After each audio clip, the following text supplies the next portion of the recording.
አሁን ኔክስት ይር ምናምን አዲስ ስራ ሰራለሁ ዴፊኒትሊ። በኢትዮጵያ ሙዚቃ ውስጥ ረጅም ዘመን ዝነኛ ሆና የቀጠለችው ድምጻዊት አስቴር አወቀ የኖሩትን ህይወት ያሳለፉትን መልካምና ጥሩ ያልነበሩ ጊዜያት ዜማ አድርገው ከሚሰሩ ድንቅ አርቲስቶች መሃል አንዷና ቀዳማዊ ናት። አስቴር እውነተኛ ፍቅርን ፍለጋ ስትዋትት መኖሯን የሚገልጹ ብዙ ዜማዎችን ጽፋለች። ከነዚህ መካከል አገሬ በሚለው አልበሟ ውስጥ ራሷ ጽፋ ያዘጋጀችው ወይ ኑሮ የሚለው ዘፈኗ የፍቅር ህይወቷን ቁልጭ አድርጎ የሚገልጽ ነው። አስቴር ስለዚህ ስለማናውቀውና ለአመታት በልቧ ይዞ ስለምትኖረው ሰው በትዝታ ወደ ኋላ ሄዳ እያስታወሰች በብዙ ዜማዎቿ ስትዘፍን የሰማናት ቢሆንም ወይ ኑሮ በሚለው ልብ የሚነካ ዘፈን ላይ ግን ቁጭቷ ምን ያህል ጥልቅ እንደሆነ በተለየ ሁኔታ ገልጻለች። በዚህ ወይ ኑሮ በሚለው ዜማ ላይ አስቴር የምትገልጸው ከአመታት በፊት አብሯት ስለነበረውና እጅግ አድርጎ ያፈቅራት ስለነበረ ሰው ነው። ይህ ሰው ሌላው ቀርቶ አስቴር የሚለው ስም የልቡን አላደርስ ብሎት አዲስ ስም ሁሉ አውጥቶላት ነበር። ሰውየው የአስቴር የሳቋና የደስታዋ ምንጭ ነበር። ሁሌም አዲስ በሆነ ፍቅር ይወዳታል። ወይ ኑሮ በሚለው ዘፈኗ ውስጥ አንድ ሰው ነበረ ሁሌ የሚያሳስቀኝ ስወጣ ስገባ ወይንሸት የሚለኝ ስትልም ገልጻዋለች።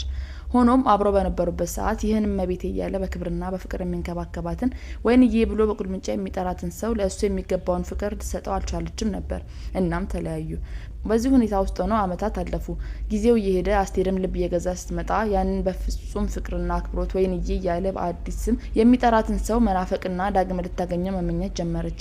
አብሮ በነበሩበት ወቅት የፍቅር ትርጉሙ ተሰውሮባት በወደዳት ልክ ፍቅር አለመስጠቷ ቁጭቷት ምን ነው አሁን ባገኘሁትና እኔም ባፈቀርኩት ትላለች። ይህን መንገደኛ ዘንድሮስ ናፈኩት ባገኘሁትና ወይኑ ብዬ ባልኩት ወይኒ ብሎ ጠርቶ ስም ያወጣልኝን ሂጄ ፈልጋለሁ ባገኘው እንደሆን ትለዋለች ዘፈኗ ላይ። ሆኖም አስቴር እና ያ ሰው ሳይገናኙ አመታት ተቀያይረዋል። ፍለጋ የወጣችለት ያ ወይኒ ብሎ ከልብ የሚያፈቅራትን ሰው እስካሁን አልተገኘም። አላገኘሁትም የልቤን ወዳጅ ስለሱ ሳወራ እኖራለሁ እንጂ እያለች ትቀጥልና መጨረሻ ላይ ልብ በሚነካ መልኩ የዘመናት ቁጭቷን በዚህ መልኩ ተነግረናለች። ከሀገሬ ወጥቼ ኑሮን ሳሳድደው ብቻዬን ቀረሁኝ ትዳርን ሳልይዘው አላውቅበት ብዬ መንከባከቡን ጌታዬ የምትለው አገኘ ይሁን ፍቅር ኦክሲጅን ነው የምትለው አስቴር እንዲህ እያለች አብረው በነበሩበት ሰዓት እመቤቴ ሲላት ጌታዬ ብላ አለመጥራቷ እንደሚቆጫት ትገልጻለች። ዛሬ ከብዙ ከአመታት በኋላ ምንም እንኳ አብራት ባይኖርም ምንም እንኳ ከተለያዩ አመታት ቢያልፉም እሷ ግን በሌለበት ጌታዬ ጌቱ ትለዋለች። ይህ ነገር የዘላለም የልብ ሐዘኗ መሆኑን በሚያስታውቅ ሁኔታም ጌታዬ የታገኘህ ይሁን በማለት ትጠይቃለች። እናም ይህን ዜማ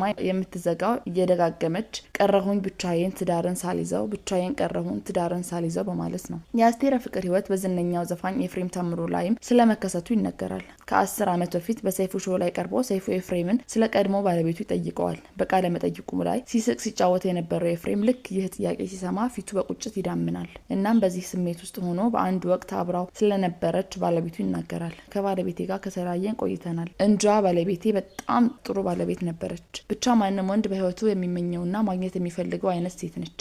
እንጃ ብቻ እኔ እሷን ለማድነቅ ቃል የለኝም። በጣም የእግዚአብሔር ሰው ነች። ትዕግስተኛ ነች። ትዳሯን አፍቃሪ ነች። ባሏን አክባሪ ነች። የፍቅር ተምሳሌት ነች። በቃ የባል ዘውድ ነች በማለት ነበር የገለጻት። በዚህ ንግግሩ ኤፍሬምን በአንድ ወቅት ፍቅርን ቸል በማለቱ እንደሚቆጭ ፍንጭ ይሰጣል።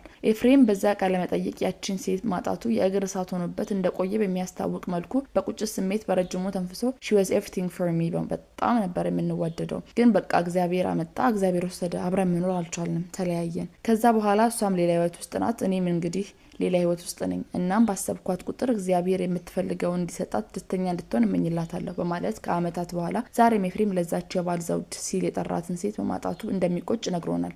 የእነዚህ ከላይ ያነሳናቸው ተወዳጅ አርቲስቶች አስቴር በዜማዋ ኤፍሬም በዜማውና በቃለ መጠይቁ እንደነገረን በአንድ ወቅት ወጣትነት የሚያግኝተው ያጡት ቀምሰው የነበረው እውነተኛ ፍቅር ከአመታት በኋላ ዛሬ ድረስ ቁጭት ነው አብሯቸው እንዳለ የሚያሳይ ነው።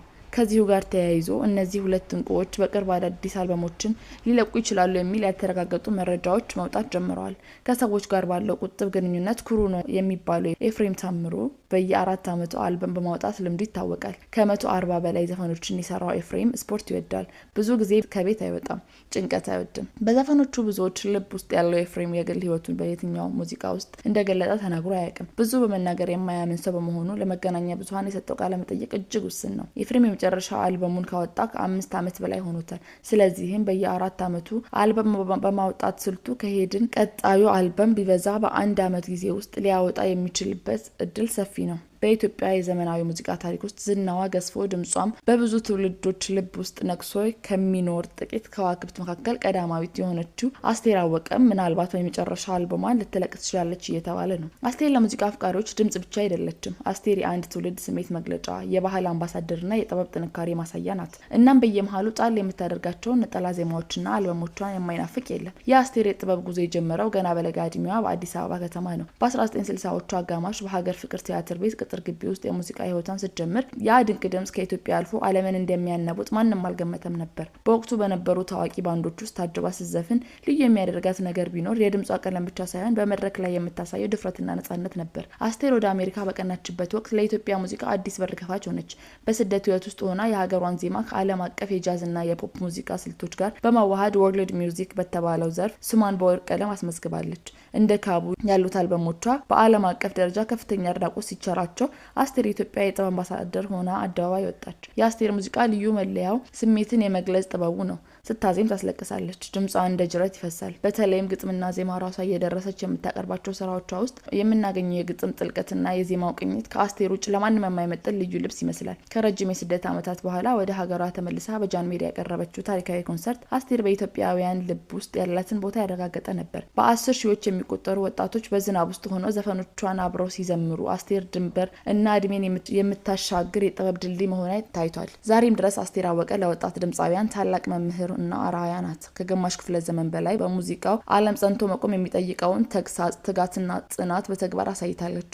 አስቴር ለኢትዮጵያ ሙዚቃ የሰጠችው ውበትና ክብር መቼም ቢሆን የማይደበዘዝ ሁሌም እንደ አዲስ የሚፈካ የጥበብ አውራ ቅርስ ሆኖ ይኖራል። እስካሁን 25 ገደማ አልበሞችን የሰራችው አስቴር የልብ ወዳጆቿ ቀጣዩን አልበሟን በከፍተኛ ጉጉት በመጠባበቅ ላይ ናቸው።